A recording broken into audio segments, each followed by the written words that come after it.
welcome to the Crafty Sew&So blog. I've not been with you for quite some time because I've been getting married. It seems to take up quite a bit of time, and now it's all over. I've got lots of lovely memories to reflect back on, but I'm also quite glad to have a bit of time for myself now.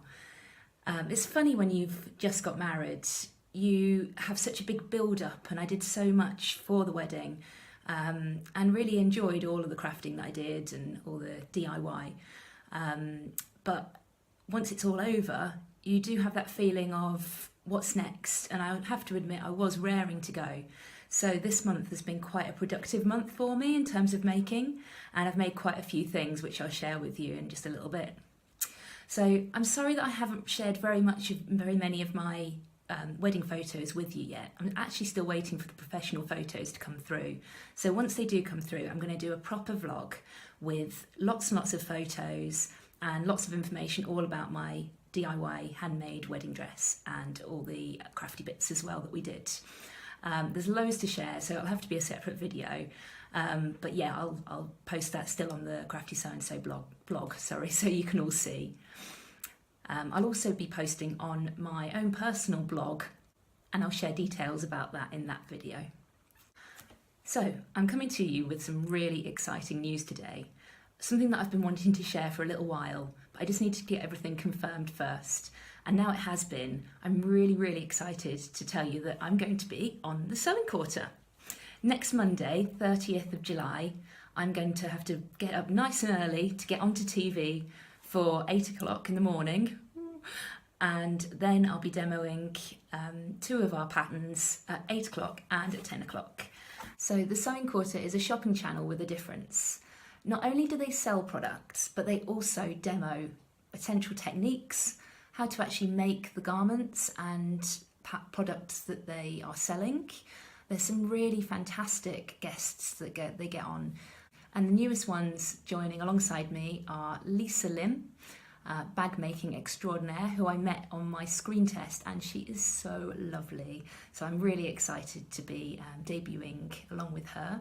And also Charlotte Newland from the Village Haberdashery and the winner of the Great British Sewing Bee.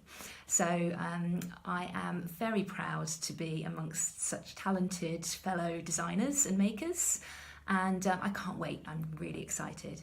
So you can tune in to the Sewing Quarter on Freeview. I believe it's channel 73. And you can also tune in on Sky. I'm afraid I'm not a Sky customer, so I don't know the channel number, but you can go onto the website and find that out for yourself. So I do hope that you'll tune in at 8 o'clock and 10 o'clock next Monday morning, and see me hopefully making parts of the Everyday Amazing top and also the cozy jersey dress. It was so nice to come back from honeymoon to a lovely big wholesale order.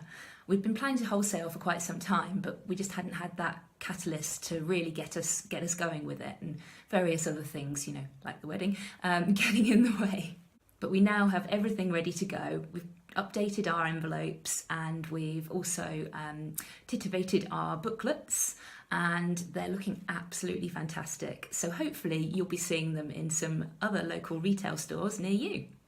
If you are a retailer and you're looking to wholesale our products, just get in touch with us at info@craftysew&so.com, and we'll be happy to share all the wholesale information with you. So, on to what I've been making. So, as I said, I've been really spurred on this month to make lots of nice things, and I did actually manage to fit in a little make before going away on my honeymoon. So just squeezed it in after I'd finished my wedding dress. And the make that I managed to squeeze in is this, my penny sew over it dress. And it's a lovely little shirt dress. So we've got a kind of false button placket here.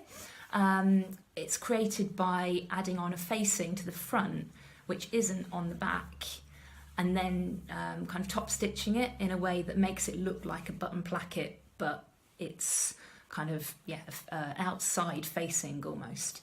The collar is a nice shape, it's nice and roomy, and it also, I'm just going to smooth back and stand up for you so you can see a little bit more of the detail. It has gathers all around the waist, and I've added 4 little buttons.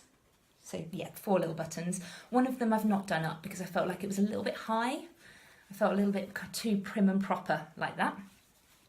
And then it flares out into a lovely full circle skirt. Now I've used a polyester, which I got from Birmingham Rag Market, just because I wasn't sure about this shape on me. The gathered waist style sometimes falls in the wrong place for me. And I have to say on this, if I make it again, when I make it again, I'm going to actually bring the bodice down just an inch. That's all it needs, because it's a little bit high at the moment. That's my rib cage, and I feel like I want it just on my natural waist. So that's the only change that I'll make to the main pattern pieces. The other thing that I find a bit confusing about it is that the facings don't seem to fit perfectly. There seems to be a little bit of excess here, which needs to kind of be removed, I think.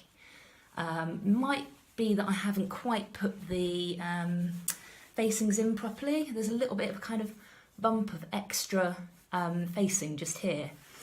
And it also seems to be pulling back slightly on the back neck. You can see it's just sitting a bit proud of my neck, and I feel like it just wants to come up just a little bit.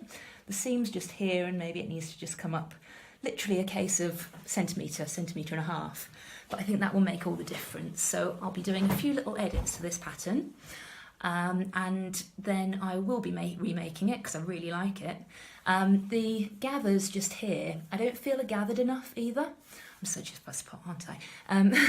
But I would probably gather this a little bit more, so add a little bit more fullness just into this top shoulder section, because the gathers just seem a bit kind of nothingy, especially in this fabric, which takes gathers very well.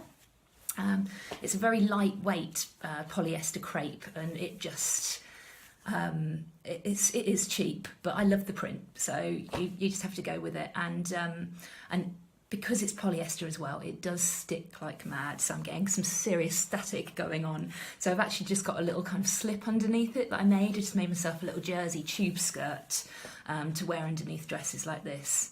And in this hot weather, it's an absolute lifesaver, absolutely brilliant. So that's my Sew Over It penny dress. And the other dress that I've made is the one that's on the stand behind me. So this dress, I'll just bring her forward a little bit, is quite similar really. So I seem to be having a bit of a shirt dress moment. But I say a shirt dress moment, I actually cut this out a year ago, and I lost a piece, and I couldn't, to be honest, I couldn't be bothered to try and work out what the shape of the piece should be. So I just put it in my kind of to make box.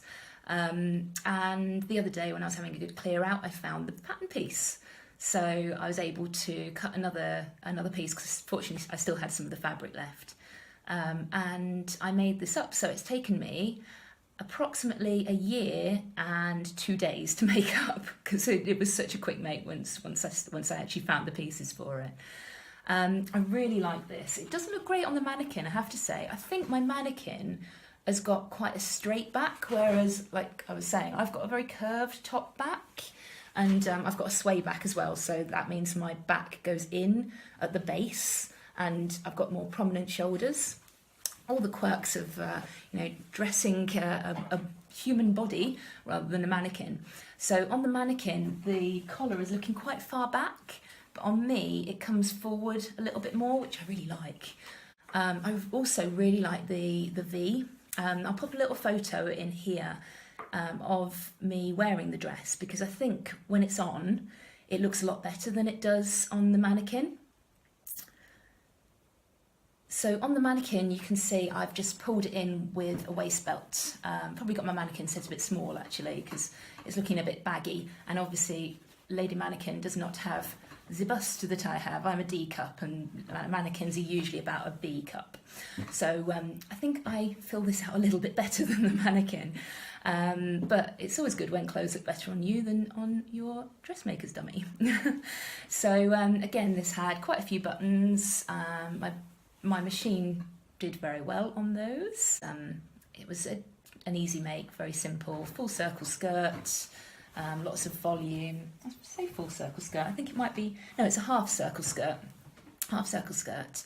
And it's got these cute little cap sleeves as well, which I really like. And they just offer a little bit of coverage.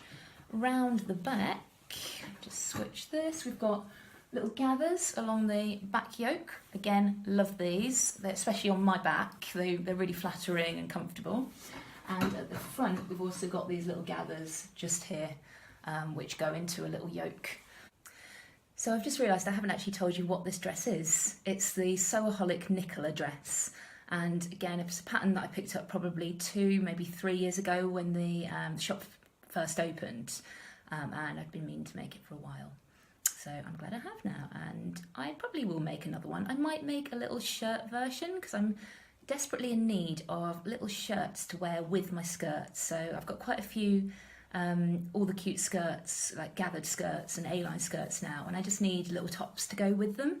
And I've got quite a bit of cotton lawn in my stash as well, and just, you know, to kind of decide what to make out of it. So I know I want a little shirt pattern, so I'm either going to use something that I've already got or maybe develop something of my own.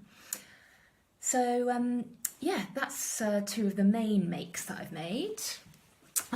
Other things that I've made are just a couple of things. So I made myself, I'll just turn the right way out, another pair of the Action Pack leggings.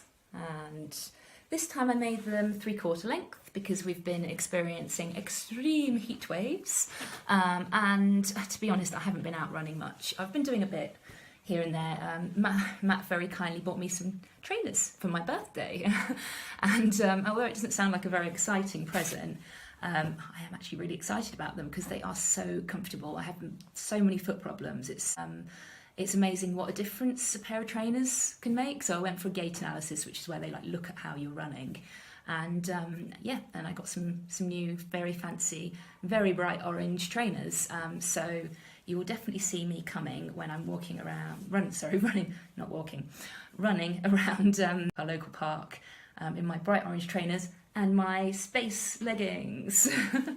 We're hoping to be able to bring some kits to you soon, which will include the fabric for the leggings and the Action Pack top. And it will also include the pattern and appropriate thread and elastics. So everything you need basically to make the Action Pack.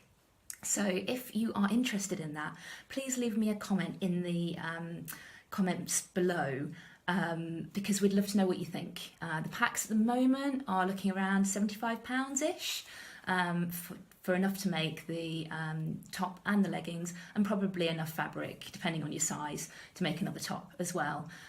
So you're going to get loads of fabric in that pack. I'll also do a little blog post to show you how to cut them off to make them 3/4 length or shorts if you want to. So that's a great way to use up the rest of the fabric in the pack. So yeah, I'd love to know your thoughts on that. And the other thing that I've been making is a couple of pairs of our beach shorts. So these are our beach shorts. Let's bring those up.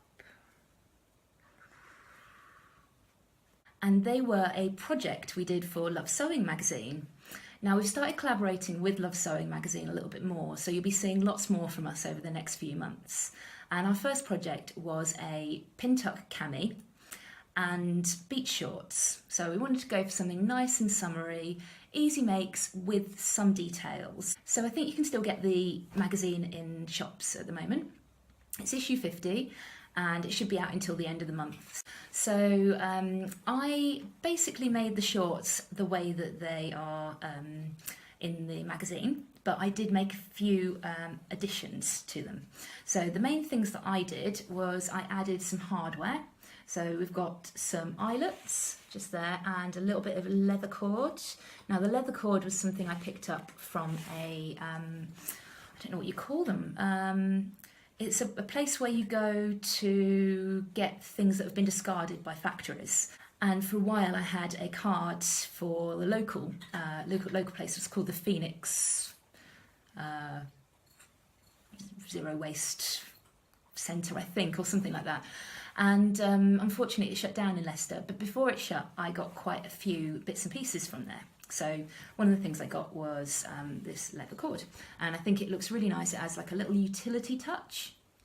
The eyelets are quite big eyelets. I think they're 17mm, and they're available from the Crafty Sew&So shop, and they're like a nice gunmetal colour, which I really like. So yep, they add the touch that I wanted. The other thing that I've done is I've just sewn down the pleat by about 6 or 7 centimetres, and that just flattens it out, gives them a slightly smarter look. They've got lovely deep pockets, which I'll pop a little video here just to show them on, because I think you get a good feel for the way that they sit and the shaping of the pockets. You can also see the volume in the back. There's quite a bit of volume, so they are quite casual shorts, and they work really well in the cotton lawn. And I also sewed through the elastic to create this kind of slightly ruffled top edge, and then 2 channels, and I threaded the cord, the leather look cord, through the bottom, and that just goes all the way through. So yeah, they have a nice bit of volume to them, nice and comfy in these 30-degree days, almost. And I also added a nice deep hem. So the way that I did that, I didn't change anything to the pattern. I just folded up a 6 centimetre, 7 centimetre again, hem, and then folded that back on itself. And then at the seam, I've just added a little bit of forward and back stitching, just a tack to kind of hold that in place. And yeah, I love these. They are just so comfortable. It's one of those makes that you know when you've made it, you just think, I'm going to live in these for the rest of the summer. And I do feel smart as well in them. So I think in this weather, that's what we're looking for. We're looking for something that we feel kind of smart but comfortable. Comfortable being the key.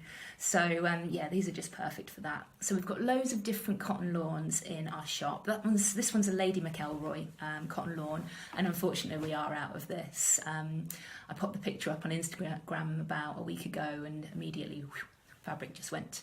So we've got loads and loads of other lovely cotton lawns in florals and leaf prints and all sorts. So go and check those out, and maybe you'll make yourself a nice pair of beach shorts too. Another pair of ginger jeans. I am obsessed, I swear, but I'm so excited that I can make jeans, because they are literally what I live in throughout the winter.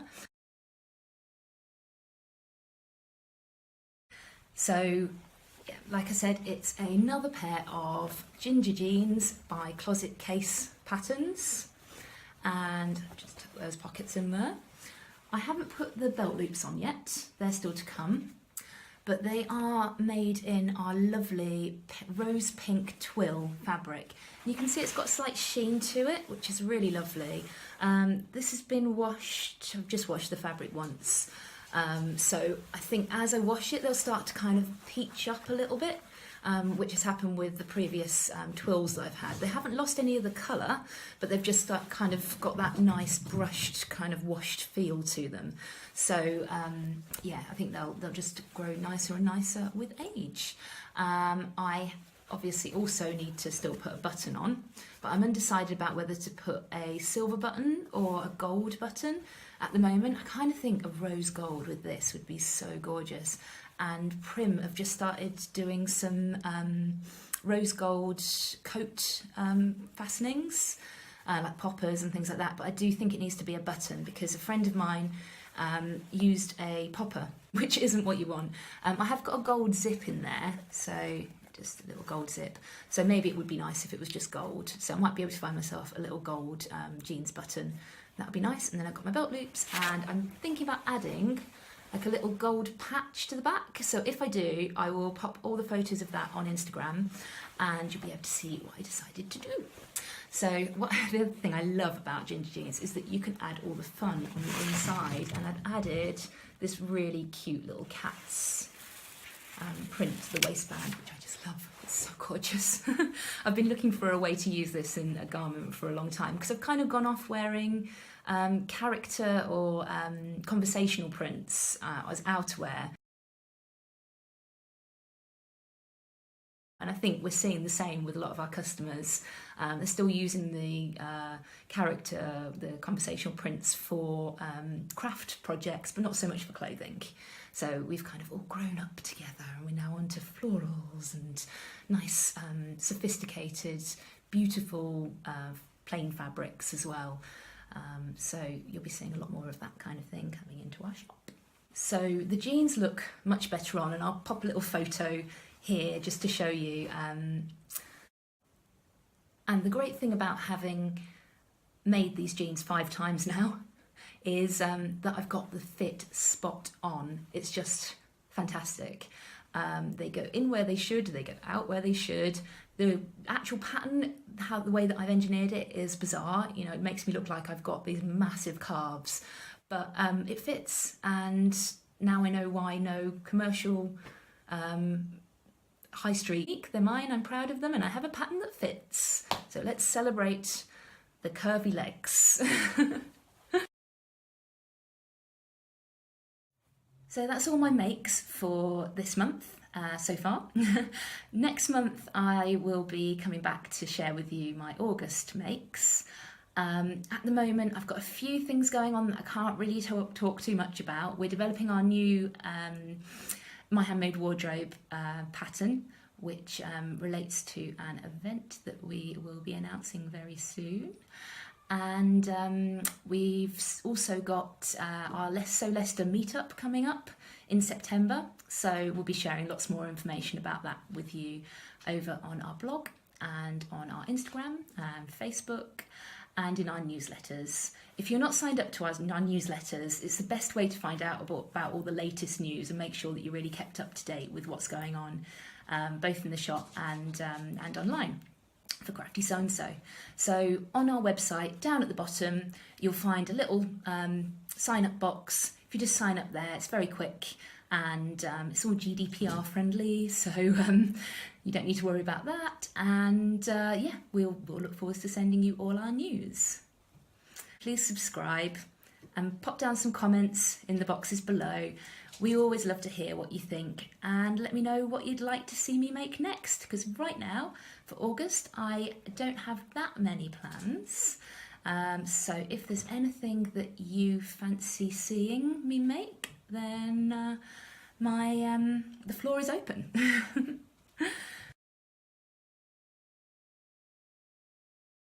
Thanks very much, and catch up with you again soon. Happy sewing. Bye.